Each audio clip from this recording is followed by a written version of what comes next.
बिस्मिल्लाहिर्रहमानिर्रहीम। अस्सलाम वालेकुम।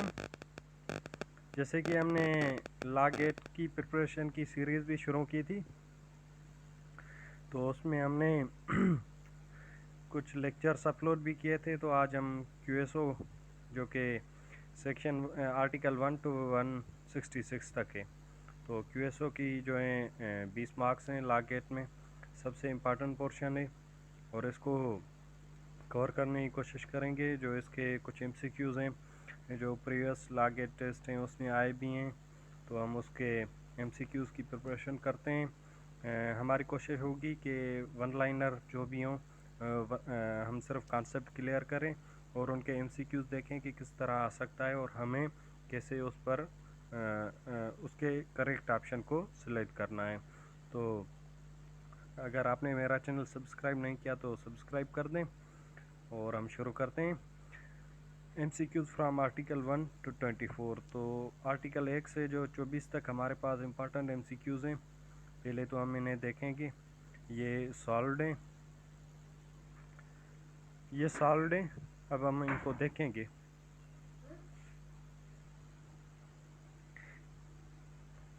आज ये हम इसकी प्रैक्टिस करते हैं और इसके बाद फिर हम MCQs जो मॉक टेस्ट होंगी वो अपलोड करेंगे और उनके साथ ही हम डिस्क्रिप्शन बॉक्स में जो उनकी की होगी वो शेयर कर दिया करेंगे।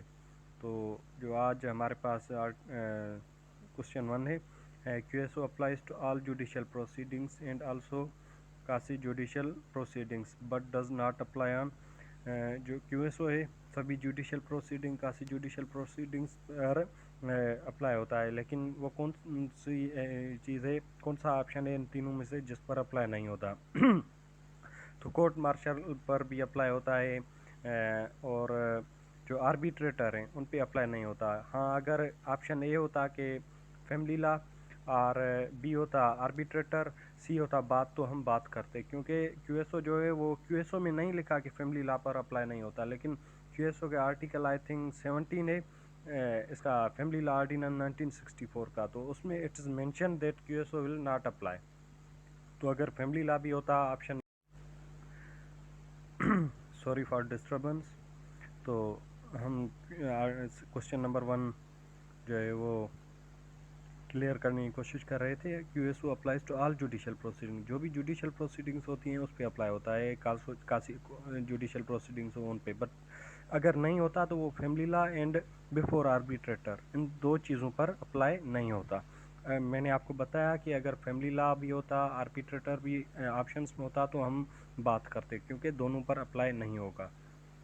उसके बाद है QSO does not apply before family law, जैसे मैंने पहले ही आपको दे दिया, तो yes does not apply before family law. उसके बाद है matter expressed or described on any substance by means of letters figure और marks may be called as. ये इम्पॉर्टेंट है। अब ये यहाँ पे फैक्ट और डॉक्यूमेंट दोनों देखिए हमें कंफ्यूज कर सकता है।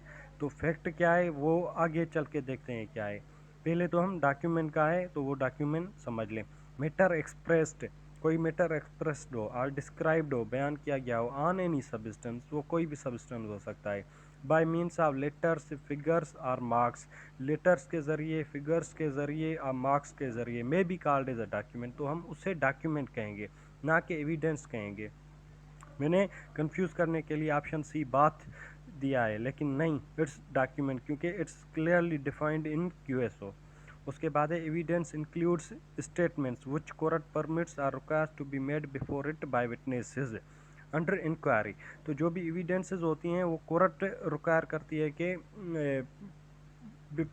विटनेसेस जो हैं वो आके ओरली बयान ओरली दें।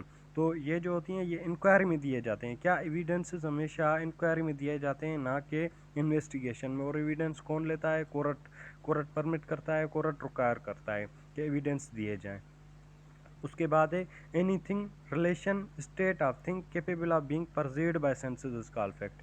फैक्ट क्या है? एनीथिंग रिलेशन ऑफ थिंग, कोई चीज़ जिसका रिलेशन हो किसी चीज़ के साथ, स्टेट ऑफ थिंग किसी चीज़ की कोई हालत, कोई condition, capable of being perceived bye senses, जिसे हम अपने सेंसेस से परसीव कर सकें, तो उसे फैक्ट कहते हैं। डॉक्यूमेंट और फैक्ट में डिफरेंस समझ लिया।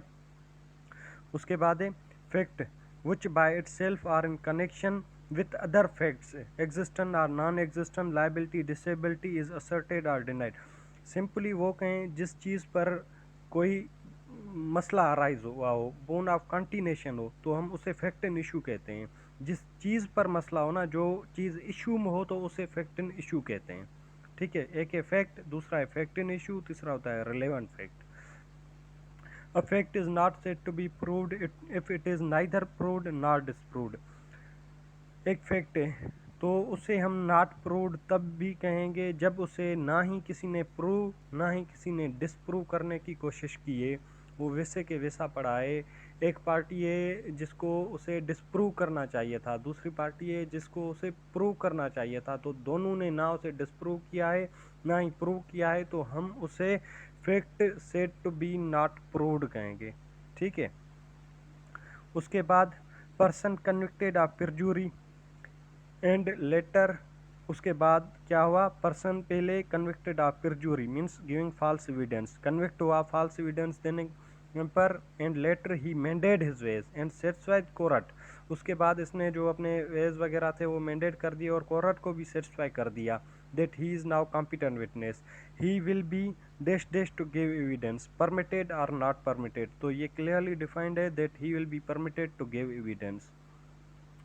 उसके बाद है a lunatic is competent witness if he dash dash and give rational answer to question, realize, no, understand. A lunatic is competent witness if we understand and give rational answers to those questions. कोई भी बंदा है, every person is competent to be witness. लेकिन शर्त यह है कि वो जो क्वेश्चन कोर्ट उससे क्वेश्चंस कर रही हो वो समझ रहा हो और उसके रेशनल आंसर्स दे सके, तो that person is competent to be a witness. उसके बाद है जज is ordered by superior court on his conduct in court dash dash to answer can be compel to answer. हाँ, अगर कोई जज है उसकी मौजूदगी में जब कोर्ट अपनी ट्रायल चला रही थी तो वहाँ पे कोई ऑफेंस कोई चीज़ हुई है, कोई एक्ट हुआ है, तो जो उसका सुपीरियर कोर्ट है उससे, अगर मैजिस्ट्रेट हो उसकी सुपीरियर कोर्ट सेशन है तो हाई कोर्ट है, तो उसकी जो सुपीरियर कोर्ट है वो उसे स्पेशल ऑर्डर देगी that answer on such thing, तो that he can be compelled, तो उसे कंपेल किया जा सकता है ताकि वो आंसर दे। हाँ, उसे कोई दूसरा बंदा, कोई एक्स पार्टी, कोई थर्ड पर्सन कंपेल नहीं कर सकता। उसके बाद है Zaid is accused of perjury before session court and giving false evidence in magistrate blank है asked what Zaid said except special order of superior court, तो जैद जो है वो अक्यूज्ड ऑफ परजुरी है सेशन कोर्ट के सामने, सेशन कोर्ट में उसका ट्रायल चल रहा है कि सर इसने जो है मैजिस्ट्रियल कोर्ट में फॉल्स एविडेंस दिए हैं, तो magistrate can not be asked, क्या magistrate can not be asked what Zaid said except special order of superior court, magistrate से कोई नहीं पूछ सकता इवन के वहाँ पे उस जैद ने फॉल्स एविडेंस भी दिए थे। हाँ, लेकिन अगर special order of superior court आ जाता है उसके पास, मैजिस्ट्रेट के पास, तो मैजिस्ट्रेट को कंपेल किया जा सकता है। दोनों से में मैंने यहाँ पे इलस्ट्रेशन दे दिए। उसके बाद है under article 5 married persons can not be compel to disclose communication made between them, कब, ड्यूरिंग मैरिज, बिफोर मैरिज और आफ्टर डाइवोर्स नहीं, ड्यूरिंग मैरिज जो भी उनके बीच बात होगी तो उन बातों को जाहिर करने के लिए क्या कहते हैं कि मतलब डिस्क्लोज करने के लिए कोई भी कंपेल नहीं कर सकता। उसके बाद है consent given under article 5 from one married to person to other must be expressed हो, अगर जो मैरिड कपिल है वो अगर वो कोई चीज़ भी मतलब बात निकालना चाहते हैं, कोई ऐसी उन्होंने क्राइम या कुछ ऐसा एक्ट परफॉर्म किया था, तो एक दूसरे को वो एक्सप्रेसली कंसेंट ज़रूर देंगे, impliedly consent has no value. उसके बाद एक communication made in furtherance of illegal purpose with advocate is not protected, अगर कोई बंदा है वो वकील के साथ अपने एडवोकेट्स के साथ कोई ऐसी बात करता है अपने वकील के साथ कि मैं ये ऑफेंस कमिट करना चाहता हूँ, उसमें तुम मेरी हेल्प करो, आप मेरी हेल्प करें, तो that communication is not protected. जो भी इलीगल पर्पस के लिए कम्युनिकेशन की जाएगी वकील के साथ, दैट इज़ नॉट प्रोटेक्टेड। उसके बाद a person can not be compelled as a witness only if he summon to produce a document. अगर किसी बंदे को सिर्फ समन किया गया है कि तुम फिलहाल ये डॉक्यूमेंट जो किसी दूसरे की तुम्हारे पास पड़ी है वो लेके आओ, तो इसका ये मतलब हरगिज़ नहीं कि that he is a witness. हाँ, अनलेस अगर उसे क्रॉस एग्जामिन किया जाता है then he is a competent witness. उसके बाद हमारे पास क्वेश्चन 16 है, in all matters other than hudud or any other special law and also in matters to financial or ये अवर नहीं आ रहे sorry future obligations the number of witnesses is two men or अगर कोई भी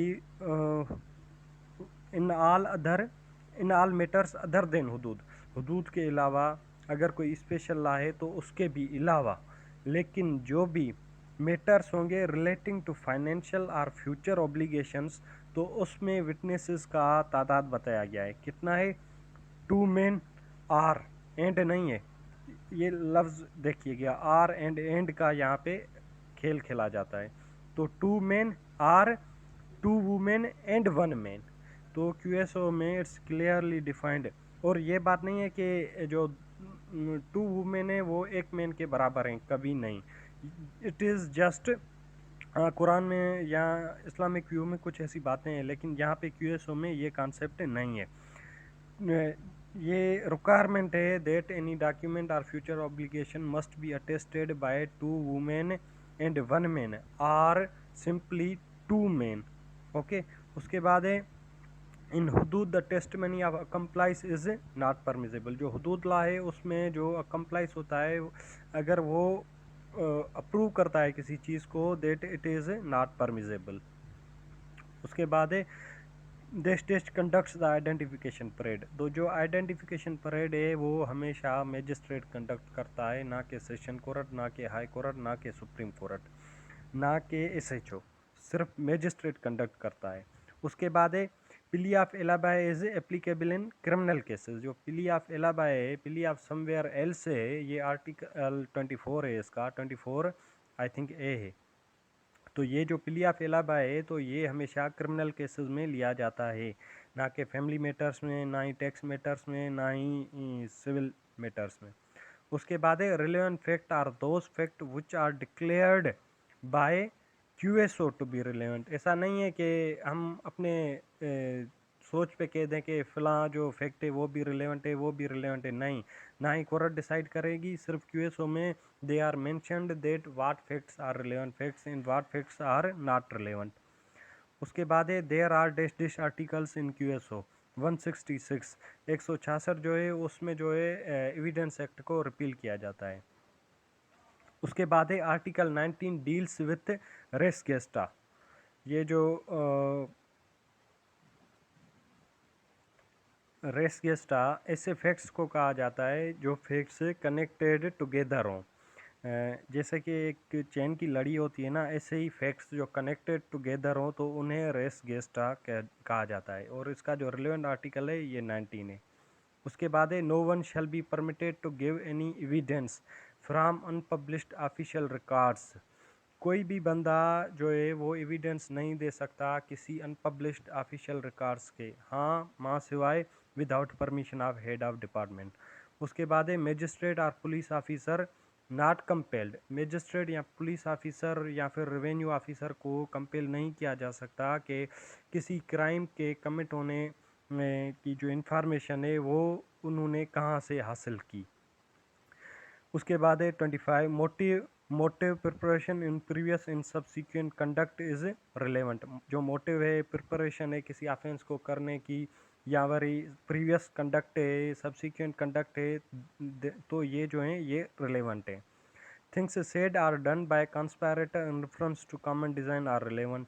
ये जो है आपको ऐसे करना होगा कि आर्टिकल नंबर और उसके साथ जो उसकी हेडिंग है ना वो 2-3 बार पढ़ लें तो आपको जहन में आ जाएगी, याद हो जाएगी।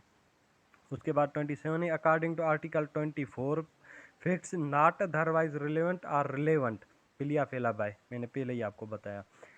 According to article 4 facts not otherwise relevant are relevant कब, if they are inconsistent with any fact in issue or relevant fact, ठीक है।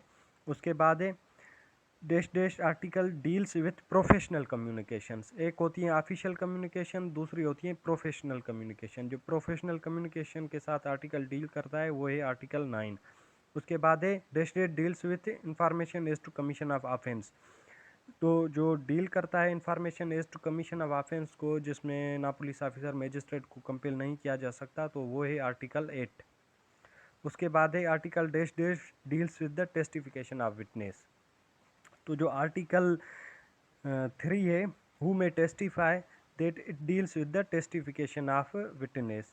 होप आपको ये जो preparation of law GAT series है ये अच्छी लगी होगी। अगर पसंद आई तो कमेंट में अपने व्यूज़ दे दीजिए और मेरे चैनल को सब्सक्राइब कर दीजिए। Thank you.